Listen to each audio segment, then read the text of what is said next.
le empiezan a pasar cosas. Listo, yo aquí comentándole cosas al Pablo Mansi. Es que Bonobo llega a ser tan Bonobo que uno puede ver cosas que le comentaba que vio una serie y que se la explicaba a una amiga y le decía, es que es muy Bonobo la serie. ¿Y a qué me refiero? Me refiero, y ahí voy a entrar inmediatamente en nuestro tema, que son personajes muy bien intencionados, que tienen un alto estándar respecto a su propia moral, pero que eso se tensiona una vez que se enfrentan a la otredad en toda su esplendor. Estamos con Pablo Mansi, actor, director, dramaturgo. ¿Cómo estás, Pablo? Bien, muchas gracias por esta invitación. Estoy súper contento de estar acá y hablando de los libros y bueno, y de estar contigo, que sé que nada, pues que te interesan estos temas y que siempre agradezco y admiro que sigáis en esta batalla, que no debe ser fácil de estar haciendo programas de esta índole. Bueno, además ahora una radio.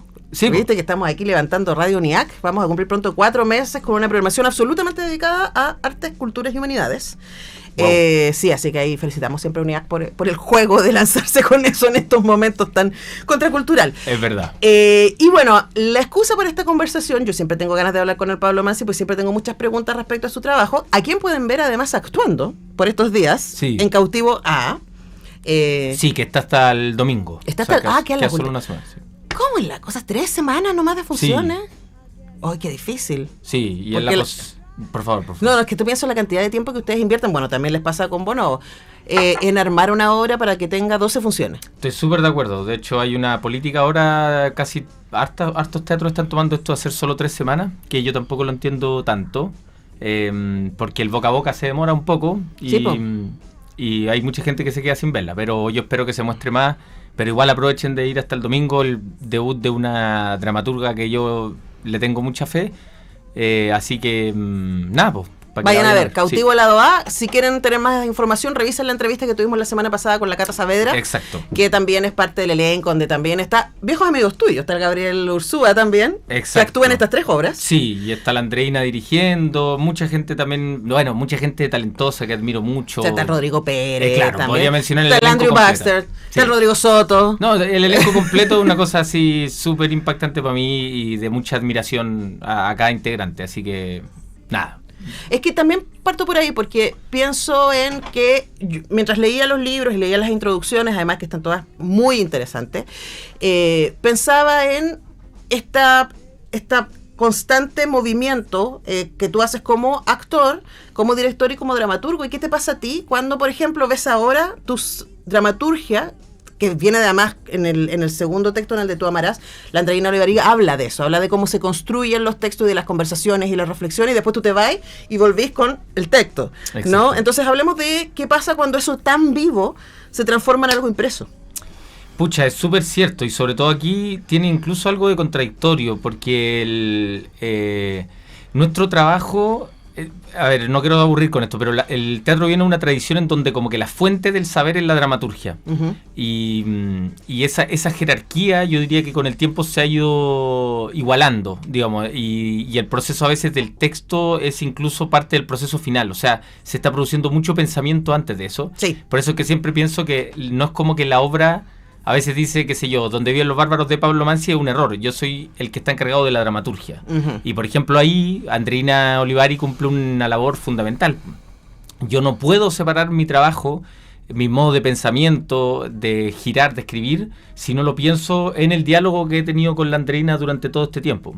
Y ese trabajo queda, entre comillas, mucho más invisibilizado por esta creencia de que el dramaturgo es el autor. Claro. Y entonces aquí la autoría es Bonobo, y yo estoy a cargo de la dramaturgia. Y entonces, efectivamente, lo que sí permite esto es tener acceso a una parte de eso que es el texto. Claro. Y que a mí me hace súper feliz que eso exista, porque también hay gente que después no tiene acceso. Conozco mucha gente que trabaja en ciencias sociales o lo que sea, y que me dice, pucha, ya no la van a montar, ¿cómo puedo tener acceso a esto? Claro que sí. Y el texto es una dimensión, pero pueden tener acceso a eso. Claro, y además es una dimensión muy, diría? Como probable, digo, que hay una prueba, que hay un ejercicio ahí, porque si uno va a ver una obra de Bonobo, y yo he visto la mayoría, me falta Temis. Que se remonta ahora. ¡Yay! Así que la voy a poder ver, muy bien. Además, porque tengo muchas ganas de ver a la Marcela Salinas con Bonobo. Sí, bueno, sí. Entonces, esa mezcla me da mucha curiosidad. Porque Bonobo es una compañía donde tiene así como hay como un elenco estable y hay algunos actores y actrices que son invitados para ciertos proyectos, como la Coca Guasini en la última obra, Exacto. La Estampida Humana. Entonces me interesa ese cruce.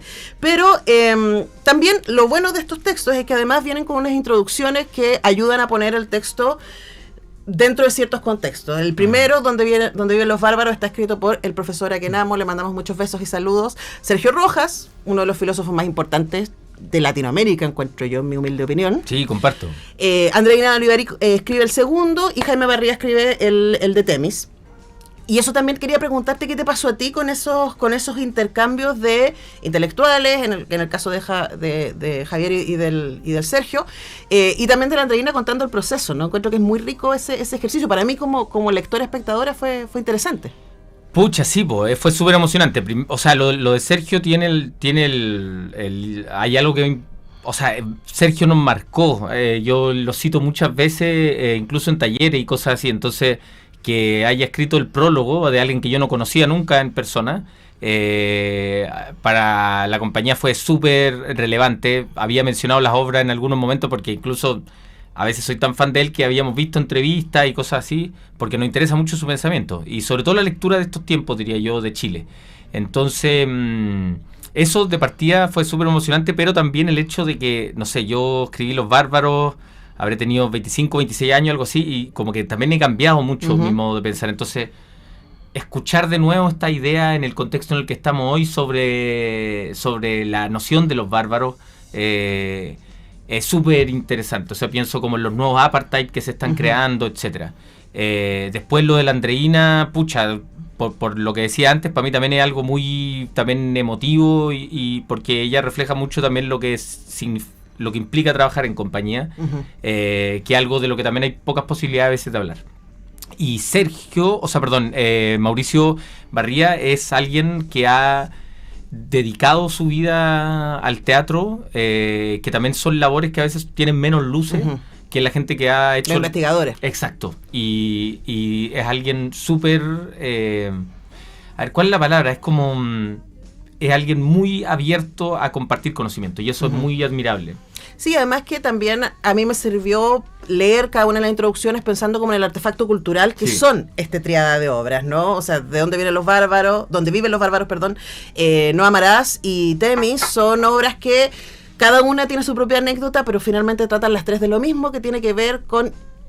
Claro, cuando hablamos de los nuevos apartheid, ¿cierto? Es muy fácil decir, bueno, las ultraderechas, los fascismos, los que se instalan desde una otredad superior y fantasean con ese discurso, creo yo, basado en una profunda inseguridad y desconocimiento de sí mismo, ¿no? Pero luego estamos nosotros, estamos los progres, los que creemos que somos bien intencionados, y yo siento que cada vez que voy a ver una obra de Bonobo me pegan los cachos en mi idea de buena intención, ¿no? ¿Y qué nos pasa cuando esa buena intención se ve confrontada a, pero ahora toca hacer cambios, toca ceder privilegios, toca... Exacto. Entonces, hablemos de lo que a ti te sigue pasando con ese tema, con el tema de la otredad, pensando que hoy día están blanco y negro y que los progresismos, yo siento que nos hemos equivocado tanto ahí.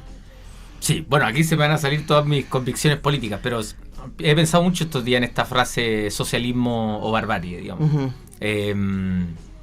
Y cuando se refiere a esa barbarie, yo diría que no deberíamos estar pensando en la idea de bárbaros como lo hemos pensado justamente dentro de la obra, que son estos grupos excluidos, imaginarios, dentro de las personas que están dentro del centro político y social, que viven fuera de la ciudad democrática, sino que hay que pensar que el progresismo, ¿cuál es el progresismo que podríamos pensar, por ejemplo, desde Latinoamérica y desde el tercer mundo?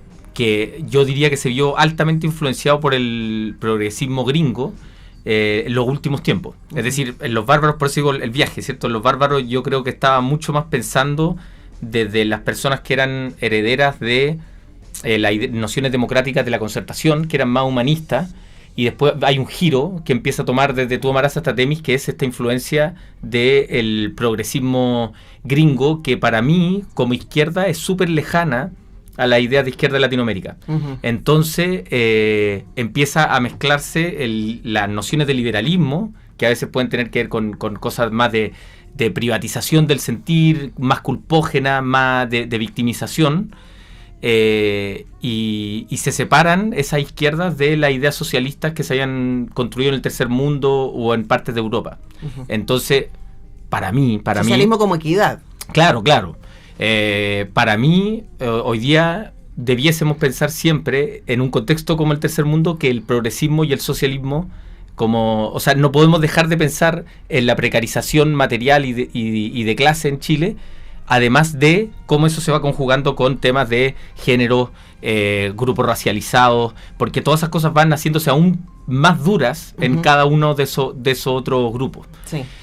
Eso es como la forma en la que yo creo que ahora podemos como empezar a repensar. Pero claro, no sé, pasó esta cosa, por ejemplo, ahora que ocurrió en el estadio, ¿cierto? Esto que pasó, y creo, lo hablé con mucha gente, como el shock que se le generó al ver imágenes y al volver a sentir esa especie de apartheid, ¿cierto? Como decir, como yo estoy aparentemente viendo ciertos códigos sociales que están completamente fuera de otros códigos sociales. Y esa ruptura es la que yo creo que es importante de ver. Mira, el mismo Sergio Rojas dice algo, y con esto ya me callo, pero que es re interesante en un último libro que sacó, que dice: quizás las nociones de democracia, las narrativas de democracia que hemos construido no están alcanzando. Uh-huh. Y eso debería preocuparnos, digamos. Sí, sin duda. Además estaba pensando en la movilización de lo bárbaro, ¿no? Porque, a ver, tú le hablas a público de teatro, y en general los que vamos a ver teatro somos gente que tenemos interés por la cultura, y en general la gente que tenemos interés por la cultura tendemos a tener una mirada un poco más progresista del mundo, claro, y defensa de los derechos humanos, idealmente, ¿no? Sí. Y luego yo siento que quedamos como al medio de estas dos barbaries, la barbarie de la que tú hablas en estas obras, ¿no? Que tienen que ver con los grupos que han sido racionalizados, que han sido históricamente marginados, excluidos. Entonces, ¿qué nos pasa con esos grupos? Pero ahora nos viene una barbarie de la derecha, ¿no? Que es realmente muy bárbara en términos de incivilizatoria, ¿cachai? Tal cual. Porque pensamos que lo bárbaro es lo que no está civilizado. Y cuando uno escucha los discursos de quienes apoyan a Trump, quienes apoyan a Milei, quienes apoyan a las ultraderechas en Chile, y a los mismos líderes, ¿no? Uno dice, ¡oh, la barbarie! Entonces, ¿cómo sientes tú que tus obras se pueden leer hoy día pensando que estamos entre medio de estos dos cosas que podríamos considerar barbarie si nos consideramos a nosotros civilizados? También ese sí es súper inquietante. Pucha, sí, yo creo que estos son tiempos justamente para eso. Yo diría que parte de la complejidad que se está construyendo es que, bueno, no sé, pues está como estos casos de Steve Bannon, que es uno de los ideólogos de los proyectos de derecha, de ultraderecha en el mundo, y que él él mismo ha dicho que se ha influenciado por ciertas nociones de izquierda. Hay gente de la derecha que ha estudiado Gramsci, que ha estudiado, formas de construir hegemonía, de disputar lo nacional popular, de disputar lo masivo. Uh-huh. Y yo diría que ese progresismo que se empezó a sentir influenciado por los gringos empezó a ver esta política como más reduccionista, como quedémonos con los que pensamos parecido en grupos pequeños y nos vamos como complaciendo. Claro, y resistimos. Exacto. Sin transformar, resistir. Exacto, y ante algo que es súper comprensible, que es ante justamente esos discursos de odio que decís, pucha, ¿yo cómo puedo relacionarme con esto? Pero la cosa es que esos discursos de odio también, si los pensamos solamente de una teoría victimista, también tienen una legitimidad. Existe, por ejemplo, alguien que tiene su vida completamente precarizada y se le siente que, por ejemplo, que el odio al inmigrante es algo más cercano que agarrársela, no sé, pues con Polman. Sí. Entonces, eso es algo... Que también es un migrante. Por ejemplo, ¿cierto? Pero ahí está esas diferencias cuando hablamos de que, de hecho, tu camarada habla de eso, que es cierto, existen inmigrantes e inmigrantes. Sí, claro. Y cuando se habla del odio a los inmigrantes, sabemos perfectamente de qué inmigrantes se está hablando. Entonces, eso es lo que yo creo que la derecha está construyendo, un discurso muy simplista frente a eso, que sí tiene una base de sentido que se puede disputar. Que se puede disputar porque no es propiedad de ellos. Y lo que ha hecho la derecha es que ha secuestrado ciertas nociones, incluso la idea de república, que eran ideas que tenían que ver con igualdad. Y con de libertad. ¿Cierto? Tal cual. Ahora, ahí aparecen dos cosas que me parece interesante a la vista de tus obras, ¿no? Por un lado, que de nuevo, la gracia es que ahora ya las pueden conseguir, porque está la trilogía publicada por Oxímoron, que tiene una muy bonita colección de dramaturgia publicada. Pero por un lado está, no me acuerdo cómo se llamaba, un intelectual español que decía, la gran trampa que ha hecho la ultraderecha es hacerle creer a la gente pobre que es pobre por otros pobres. Exacto. Y no por la inequidad que tenemos. Y por otro lado, también, yo leí mucho, hay mucho escrito, hay mucho intelectual que trabajó el neofascismo de Trump en el primer gobierno, y decía que también parte de su apoyo tenía que ver con una cosa antiintelectual. Sí. Con que mucha gente que lo apoyaba se sentía también maltratada por el intelectualismo, ¿cierto? Esta cosa de ser tratado de bárbaro por nosotros. Por quienes estamos cerca del arte, por quienes escribimos, por quienes leemos, etcétera. Entonces, ¿qué hacemos ahí? ¿Y cuál sería ahí tu respuesta quizás en la próxima obra?